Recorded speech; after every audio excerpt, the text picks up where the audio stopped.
So what's up, guys? I wanted to come back at you with a shorter video. I know the first video I put out was long.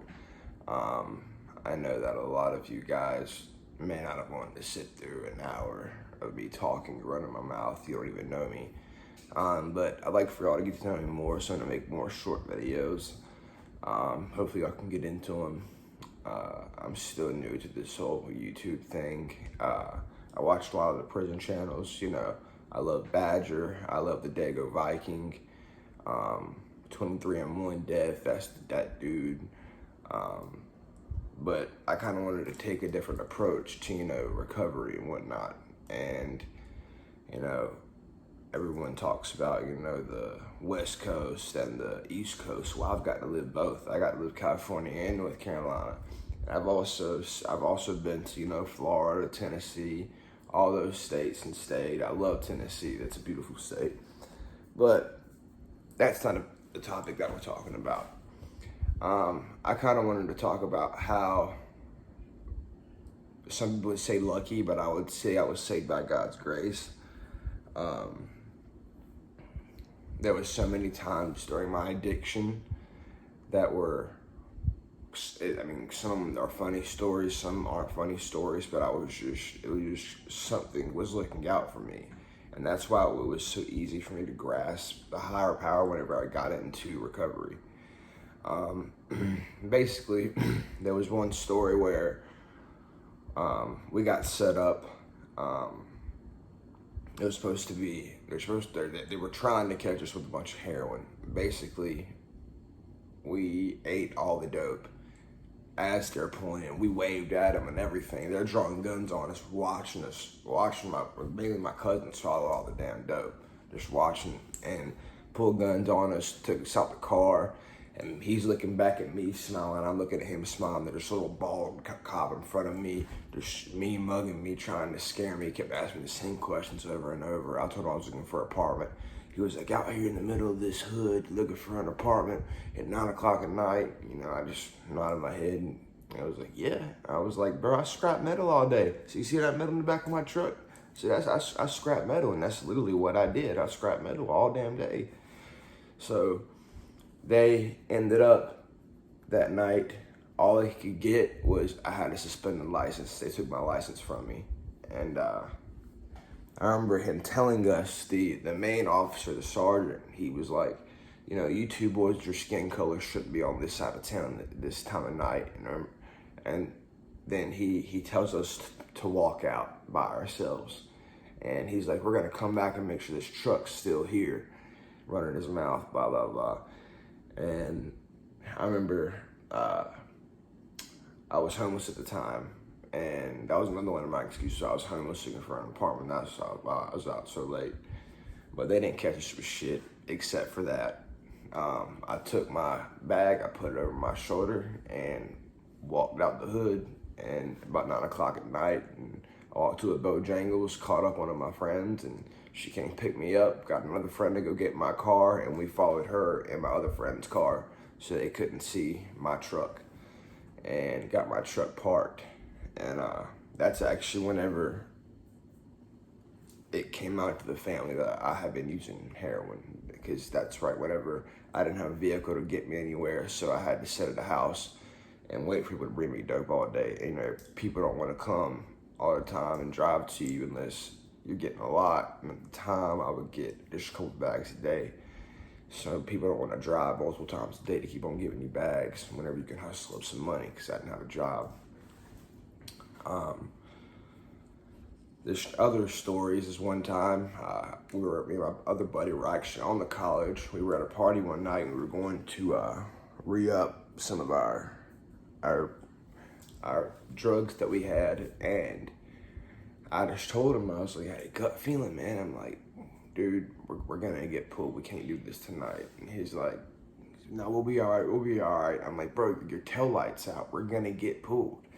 And as soon as I said that, as soon as he turned on that college road, and this is on the main campus, on UNCW, we get the blue lights, and they asked if we had anything, and we had just got done hotboxing the car. And we were like, I just went ahead and said, yeah, I got a bowl in here. And I said, I don't know what else I got in here, but you're probably gonna find something. And my other buddy said, no, I don't have anything. And I whispered to him, I'm like, dude, he's gonna find everything. Nothing in here is hidden. Just go ahead and be honest. So he was honest with him.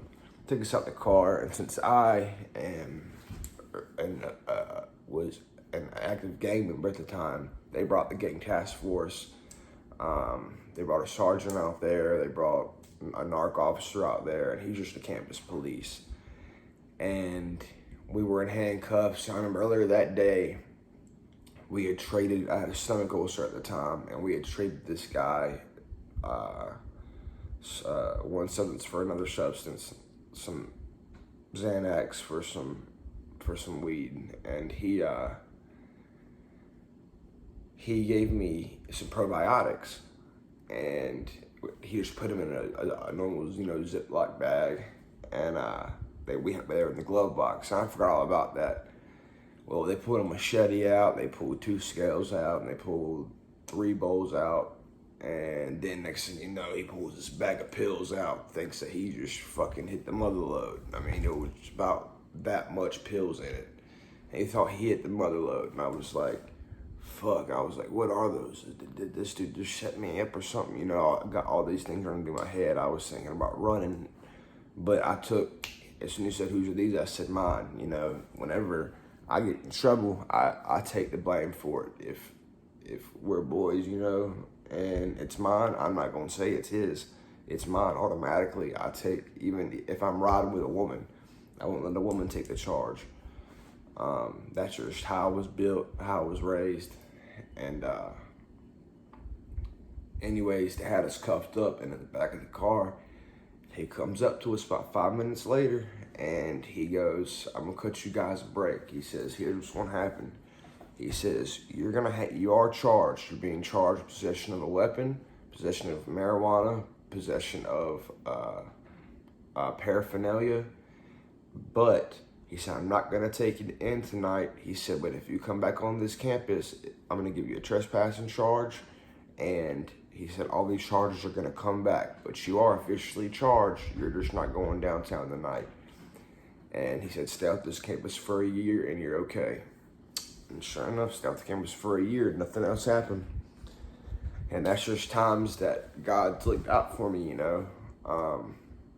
Things that I can discuss in later videos where I could be in prison for the rest of my life if it wasn't for God's grace, you know, helping me and getting me out of certain situations.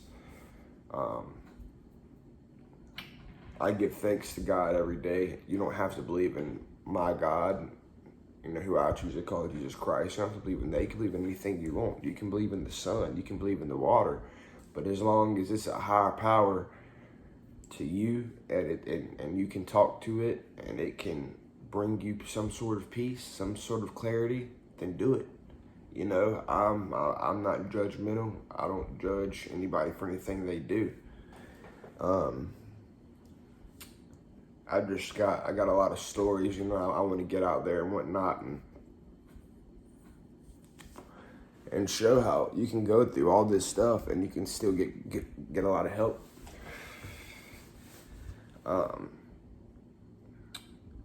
You know, as a child, I was a troublemaker. In kindergarten, I was selling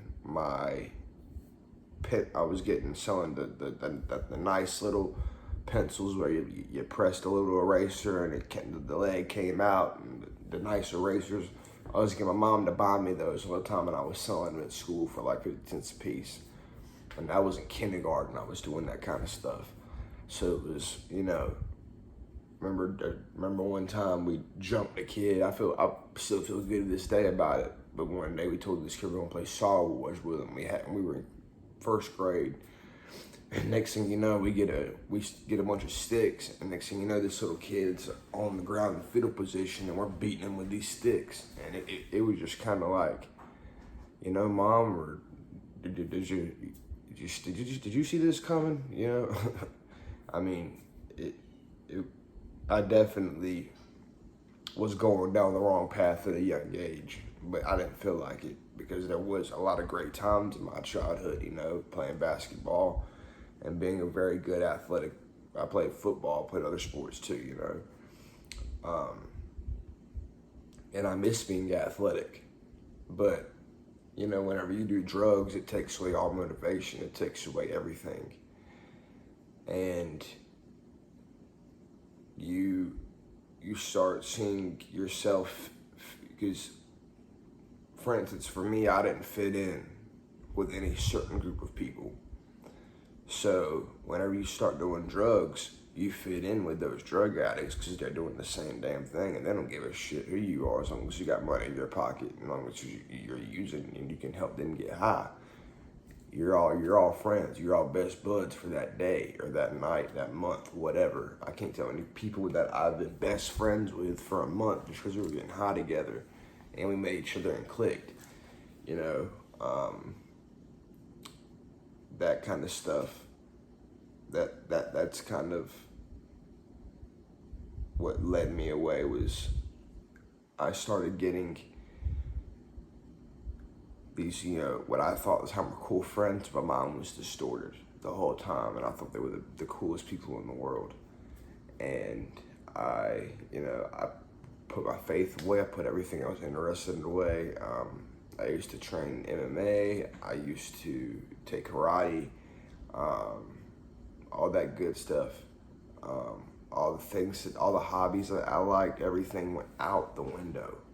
And whenever you start to get clean, some of that stuff slowly starts to come back, you know. Music's always been a good therapeutic thing for me. So music has always been there. And I want to start making some music as well, you know, now that I've got a clearer mind. And just try not to let the hard things bring you down too much, man. We have this one life to live, and if we take it for granted or take it too seriously, you know, you go to a job and you got a manager that's just on your ass 24/7, and it's just like, and he'll get on you for something petty. If you're mopping, you miss one little spot, he's taking life too seriously. It's not that serious. Just ask me to remop. Just don't get all in my face and you have to do this because this could happen and this could happen, this could happen. Stop taking life so seriously. You know, if we could just not be so serious all the time and have more fun, life wouldn't be the way it is. You know, everybody wants to act tough, or everybody wants to act like they're the perfect mom. Everybody wants to put on a front when they're in public.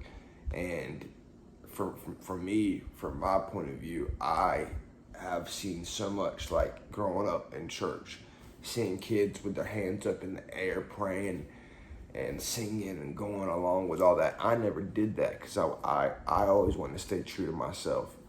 But I'd see these kids doing this, and I'd see them at school on Monday cussing up a storm, being a bully, but just being assholes to people.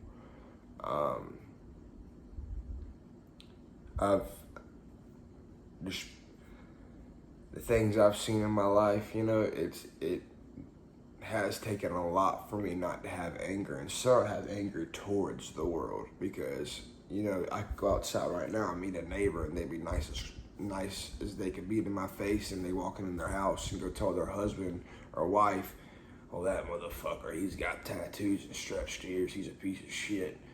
And that sometimes just me overthinking, but that really does happen. And there's ways we can get over that, especially as addicts. As addicts, we obsess about everything. This just ain't about drugs. It's about life in general. I mean, we all have a certain way of thinking, and I want this to be for people that aren't addicts as well, that can see the way we think. You know, I'm very OCD, literally OCD, and a lot of the girls out there that don't understand it, they don't get it, but it's just the obsession that I have in my mind that I feel like I have to do this, I have to, or something bad will happen. A lot of addicts deal with that. A lot of addicts deal with PTSD, and we can all come together as a family, a collective family, and make the world a better place, but none of us are doing that. Too many people are faking the funk. And You know, I come from a gang life, so I'm more serious and straight up with people. But you got Joe Blow over here who's not. They're not gonna be straight up with me. They're gonna tell me what I want to hear. I don't want to be told what I want to hear. I want you to tell me what I need to know.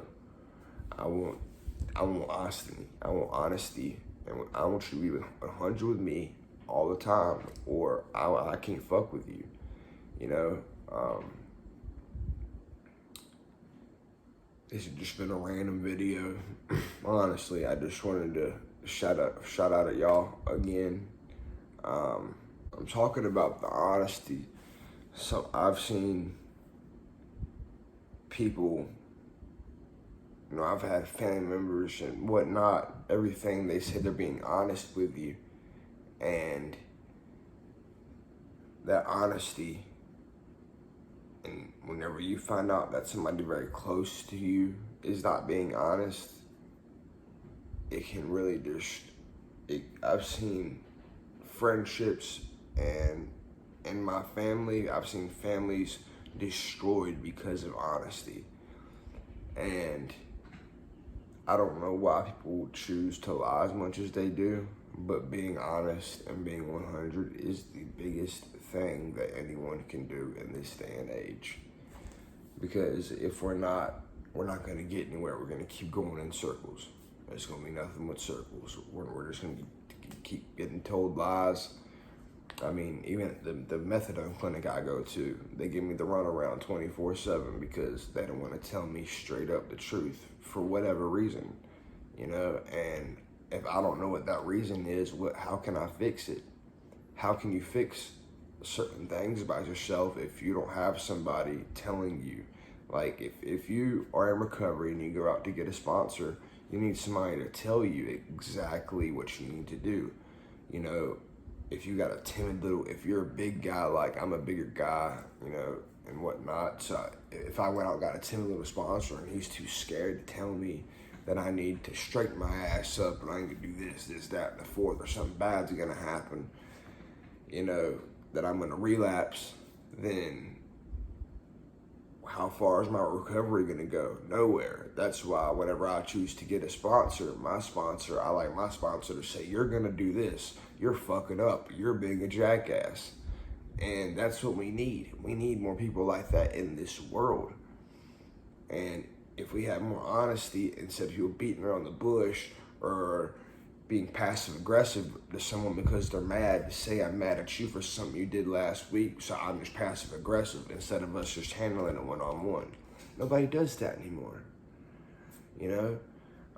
I know I got talking about from drugs to this, but there's just so much that needs to be shared and knowledge that needs to be put out into the world so the world can become a better place. That's about all I have to say for today. Like I said, I'm new to this. Please like and subscribe. And like I said, I'm here to talk to anyone. Email me if you need me. And I can help you get into any type of treatment. I can give you advice. I can talk to you about whatever you want. So just know I'm here. I'm a good guy. And thank you for watching if you watch, because it means a lot to me.